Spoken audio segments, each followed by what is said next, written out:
অনেকে বলে আসলে আমি মিরাজ এক্সপি ট্রাভেলের এখন আছে কক্সবাজারের যে সোনারপাড়া, বিশেষ করে যে মাঙ্গালাপাড়া, যে মেরিন ড্রাইভ রোডের মাঙ্গালাপাড়া, যে আমার হাতের ডাইনে দেখতেছেন হাজারো সুপারি গাছ, এখন সুপারির সিজন।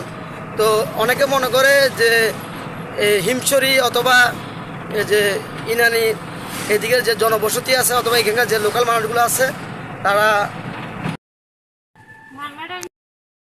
80 100 280 হতে 300 হ্যাঁ যাক। তো মাঙ্গালাপাড়ার আসলে সুয়ারি গাছের যে সৌন্দর্য আসলে না বললে নয়। তো এখানকার কক্সবাজারের যে সোনারপাড়া যে সুপারি, এটা অনেক বিখ্যাত। কক্সবাজারের যে প্রত্যন্ত অঞ্চলে, বাংলাদেশের প্রত্যন্ত অঞ্চলে কক্সবাজারের যে সোনারপাড়া সুপারিগুলা যায়। তা আসলে সোনারপাড়া যে সুপারি এগুলো আসলে অনেক টাকা দাম না, এরকম নয়। এই সুপারিগুলো অনেক বড় হয় এবং মিষ্টি হয়। তো আমি মনে করি কক্সবাজার, বিশেষ করে যে মাঙ্গালাপাড়া, জাদুঘর এবং শিমচুরির যে এখানকার জনবসতি আছে, এখানকার যে স্থানীয় মানুষ আছে, তাদের জীবিকার দুটি উৎস। একটি হচ্ছে এখানকার যে সুপারি পান আর সামুদ্রিক মাছ।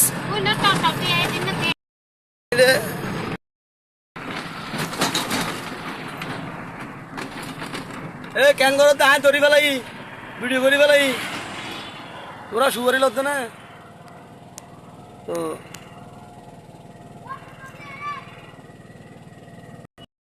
দেখতেছেন আপনারা সুপারি পারতেছে। আসলে ছোটবেলা যে সুপারি পাড়ার যে একটা আনন্দ, যে একটা মজা, সেটা আসলে সচরাচর আমরা এখন হারিয়ে ফেলেছি। ছোটবেলা যে শৈশবের যে স্মৃতিমাখা দিনগুলো, আসলে ছোট বাচ্চারা সবাই সুপারি গাছে উঠে যায় সুপারি নেওয়ার জন্য, সুপারি পাড়ার জন্য। তো সুপারি এক পিস অথবা এক হাড়ি 2 হাড়ি সুপারি পেরে দিলে অনেকে আমাদেরকে 2টা 3টা 5টা সুপারি 10টা সুপারি দিত। এই সুপারিগুলো আমরা অনেক সময় যে ভাঙ্গারি স্ক্রাপ ব্যারিকে দিয়ে আমরা টাকা নিতাম, হয়তো আশ্রয় নিতাম। এবং ঝালমুড়ি, এখন এখানে ঝালমুড়ি পাওয়া যায়। তো শৈশবের যে স্মৃতিমাখা দিনগুলো, সেটা না বলার নয়। তো কক্সবাজারের যে মেরিন ড্রাইভ রোডের যে সুপারি এবং পানের যে গুড়গুলা, সেটা এখানকার স্থানীয় জনসাধারণের যে জীবিকার যে একটা ভালো আয়ের উৎস। তো পর্যটন নির্ভরশীল না হয়েও তারা আত্মকর্মস্থল এবং যে প্রাকৃতিক সম্পদের ভরপুর কক্সবাজার যে মেরিন ড্রাইভ রোডের যে পাদদেশের সুপারির যে বাগান, তারা এমন পরিবার আছে আমি শুনেছি এবং খবর নিয়েছি, দেখেছি। সুপারির ইনকাম দিয়ে তাদের যে 1 বছর যে পারিবারিক যে খরচ, অর্থের যোগান এবং ঘরের যে সদস্যদের সেটা তারা এখান থেকে মিটায়। তো সুপারি একটা এখানকার সুপারি যেরকম দাম, সেরকম মিষ্টি, যেরকম সৌন্দর্য, সেরকম সাইজও বড়।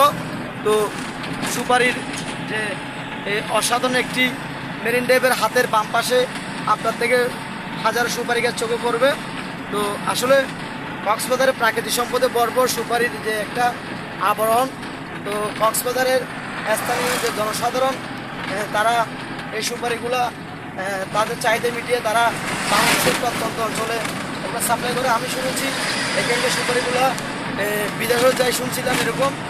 তো মেরিন ড্রাইভ রোডের যে এখানকার যে স্থানীয় জনসাধারণ আছে, তারা তাদের আয়ের যে উৎস, সে পান এবং সুপারি, সেটা দিয়ে তারা জীবন পরিচালনা করে এবং তারা দেশের যে অর্থনৈতিক যে চালিকা শক্তি, যারা অসামান্য অবদান রাখে, তাদের জন্য শুভকামনা রইল।